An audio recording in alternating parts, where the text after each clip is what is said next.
많은 분이 그러시겠지만 저는 지난 수년간 디에이터 F 우트도르프 장로님께 지대한 영향을 받았습니다. 그런 이유로 저는 부분적이지만 이런 말씀을 드리려 합니다. 장로님께 양해를 구하는 바입니다. 잘 훈련받은 항공기 조종사는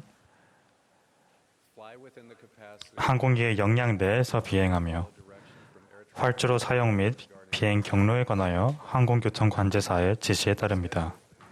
간단히 말해 조종사는 어떤 틀 안에서 항공기를 조종합니다. 조종사가 아무리 뛰어나거나 재능이 많다 해도 이러한 틀 안에서 비행해야만 항공기의 놀라운 잠재력을 안전하게 발휘하여 위대한 목적을 달성할 수 있습니다. 마찬가지로 우리는 어떤 틀 안에서 개인적인 계시를 받습니다. 침례를 받은 후 우리는 위대하지만 실용적인 은사인 성신의 은사를 받습니다. 우리가 성역의 길에 머무르고자 노력할 때 성신은 우리가 무엇을 행하여야 할지 모든 것을 우리에게 보여줄 것입니다. 확신이 없고 불안하다면 하나님께 도움을 구할 수 있습니다. 구하라, 그리하면 너희에게 주실 것이요. 구하라, 구하는 이마다 받을 것이요. 라는 구주의 약속보다 더 분명한 것은 없습니다. 우리는 성신의 도움으로 우리의 신성한 본질을 영원한 운명으로 바꿀 수 있습니다. 성신을 통해 개인적인 계시를 받는다는 약속은 마치 비행 중인 항공기를 보는 것처럼 경외심을 자아냅니다. 우리는 항공기 조종사처럼 성신이 어떤 틀 안에서 우리에게 개인적인 계시를 줄 수 있는지를 이해해야 할 필요가 있습니다. 우리가 이 틀 안에서 작동할 때 성신은 놀라운 통찰과 인도와 위안을 가져다 줄 수 있습니다. 이 틀에서 벗어나면 우리의 명석함이나 재능과 상관없이 기만당하고 추락하여 타버릴 수 있습니다. 개인적인 계시의 틀을 구성하는 첫 번째 요소는 경전입니다. 경전에 나오는 것처럼 그리스도의 말씀을 흡족히 취하는 것은 개인적인 계시를 촉발시킵니다. 로버트 D. 헤일즈 장로님은 이렇게 말씀하셨습니다. 하나님께 이야기하고 싶을 때 우리는 기도합니다. 그분이 우리에게 말씀해 주시기를 원할 때 우리는 경전을 탐구합니다. 경전은 우리에게 개인적인 계시를 받는 법도 가르칩니다. 그리고 우리는 옳고 선한 것을 구하며 하나님의 뜻에 위배되는 것을 구하지 않습니다. 우리는 사사로운 유익을 구하거나 개인적인 욕구를 채우려는 부적절한 동기를 가지고 잘못 구하지 않습니다. 무엇보다도 우리는 받을 것이라는 믿음을 가지고 예수 그리스도의 이름으로 하늘아버지께 구해야 합니다. 이 틀을 이루는 두 번째 요소는 개인적인 계시란 오직 우리 자신을 위해 우리의 책임 영역 안에서만 받는다는 것이지 다른 사람을 위해서 받지 않는다는 것입니다. 다시 말해서 우리는 정해진 활주로에서만 이륙하고 착륙합니다. 사람들은 회복의 역사에서 책임 영역을 명확하게 규정하는 것의 중요성을 일찍이 배웠습니다. 몰몬경의 8 증인 중 한 명이었던 하이런 페이지는 교회 전체를 위한 계시를 받고 있다고 주장했습니다. 일부 회원들은 이 말에 속아 그릇된 영향을 받았습니다. 이에 대해 주님께서는 이렇게 밝히셨습니다. 내가 그 대신 다른 자를 정해줄 때까지 나의 종 조셉 스미스 이외에는 아무도 이 교회에서 계명들과 계시들을 받도록 임명되지 아니하리라.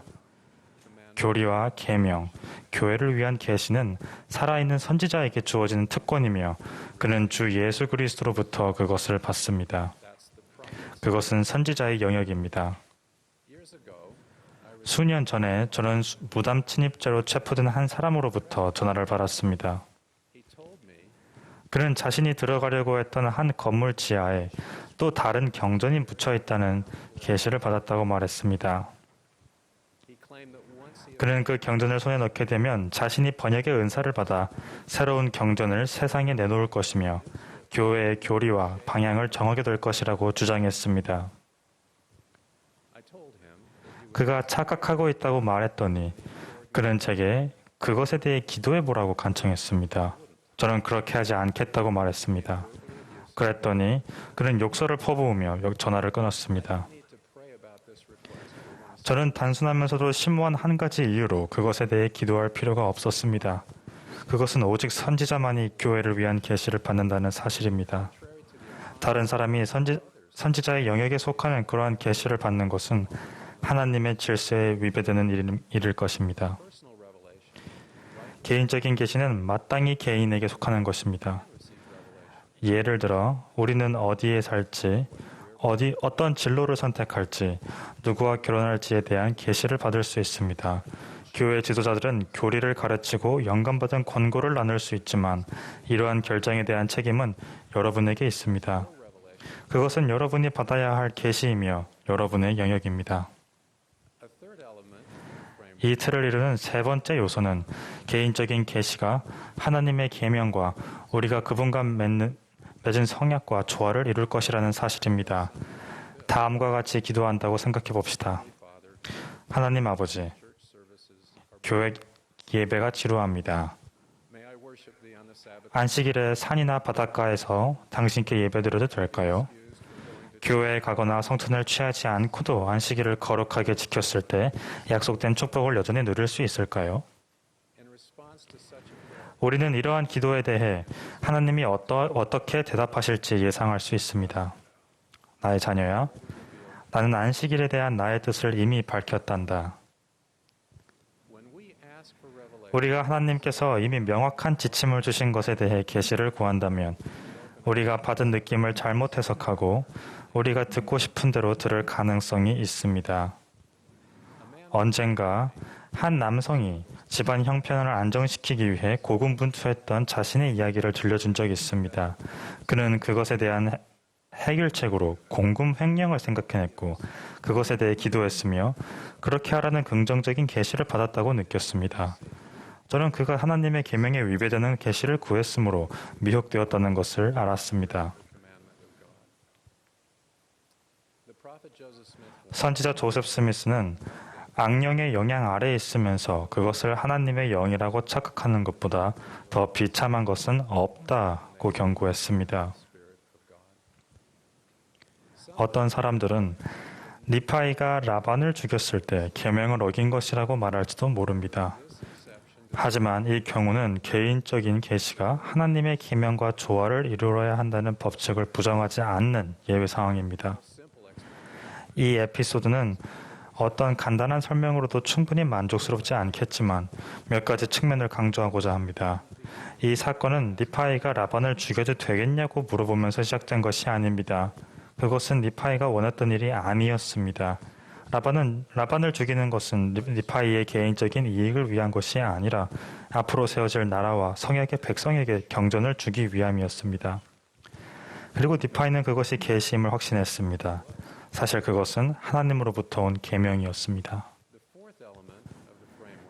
개인적인 계시의 틀을 이루는 네 번째 요소는 하나님께서 여러분에게 개인적으로 이미 계시하신 것이 무엇인지를 인식함과 동시에 앞으로 주실 계시에도 온 마음을 여는 것입니다. 하나님께서 이미 질문에 답하셨고 상황이 변하지 않았는데 우리는 왜 다른 대답을 기대할까요? 조셉 스미스는 1828년에 이와 같은 골치 아픈 상황을 직면했습니다. 몰몬경의 첫 부분이 번역되었을 때 후원자이자 초기 서기였던 마틴 해리스는 번역된 원고를 가지고 가서 아내에게 보여주는 것을 허락해달라고 했습니다. 어떻게 해야 할지 확신이 서지 않았던 조셉은 기도로 인도를 구했습니다. 주님께서는 마틴이 원고를 가지고 가지 못하게 하라고 하셨습니다. 마틴은 조셉에게 하나님께 다시 여쭤보라고 청했습니다. 조셉이 다시 여쭤보았지만 당연히 답은 같았습니다. 그러나 마틴은 세 번째로 조셉에게 간청했고 조셉은 또다시 여쭤보았습니다. 이번에는 하나님께서 안 된다고 말씀하시지는 않았습니다. 그 대신 하나님께서는 마치 이렇게 말씀하신 것 같았습니다. 조셉, 너는 나의 생각을 알고 있을 테지만 너에게로 선택 의지가 있다. 제약에서 벗어났다고 느낀 조셉은 마틴에게 116쪽의 원고를 가져가 가족들 몇 명에게 보여주도록 허락했습니다. 그러나 번역된 원고는 분실되었으며 다시는 찾을 수 없었습니다. 주님께서는 조셉을 매우 꾸짖으셨습니다. 조셉은 몰몬경의 선지자인 야곱이 가르친 것처럼 주께 권고하려 하지 말고 그의 손에서 권고를 얻기에 힘써야 하며 주는 지혜로서 권고하신다는 것을 배웠습니다. 야곱은 우리가 구하지 말아야 할 것들을 구할 때 불행한 일이 일어난다고 경고했습니다. 그는 예루살렘 백성이 이해할 수 없는 것들을 구할 것이고 표대를 지나쳐 바라볼 것이며 이 세상의 구주도 완전히 못 보고 지나칠 것이라고 예언했습니다. 그들은 이해하려 하지도 않고 이해할 수 없는 것들을 구했기에 넘어지고 말았습니다. 우리가 처한 상황에 대해 개인적인 계시를 받은 적이 있고 상황이 변하지 않았다면 하나님께서는 이미 우리의 질문에 답하신 것입니다. 예를 들어 우리는 때때로 용서받았다는 확신을 받고자 거듭해서 물을 때가 있습니다. 만약 우리가 회개했고 양심의 평안과 기쁨을 가득 느꼈으며 죄사함을 받았다면 우리는 다시 물을 필요가 없고 대신 하나님께서 이미 주신 답변을 신뢰할 수 있습니다. 하나님께서 이전에 주신 답변들을 신뢰하더라도 추가로 주어지는 개인적인 계시도 기꺼이 받아들여야 합니다. 결국 인생의 여러 목적지 중에 경유 없이 한 번에 갈 수 있는 곳은 거의 없습니다. 우리는 개인적인 계시를 말씀에 더하고 교훈에 교훈을 더하여 받을 수 있으며 계시된 지침은 점점 더 늘어날 수 있고 대부분 그렇다는 사실을 인지해야 합니다. 개인적인 계시의 틀을 이루는 요소들은 공통되는 부분이 있으며 상호 보완적입니다. 그러나 그 틀 안에서 성신은 우리가 성령의 길로 날아올라 그 항로에서 추진력을 계속 유지하는 데 필요한 모든 것을 계시해 줄 수 있고 또 계시해 줄 것입니다. 그리하여 우리는 예수 그리스도의 권능의 축복으로 하나님 아버지께서 바라시는 존재가 될 수 있습니다. 저는 여러분이 하나님께서 이미 계시하신 것을 이해하고 그분이 정하신 선지자를 통해 주신 경전 및 계명과 조화를 이루는 개인적인 계시를 여러분의 권한과 선택의지 안에서 구할 수 있다는 확신을 가지시길 권유합니다. 저는 성신께서 여러분이 해야 할 모든 것을 보여줄 수 있고 또 보여주실 것임을 압니다. 예수 그리스도의 이름으로 말씀드립니다. 아멘.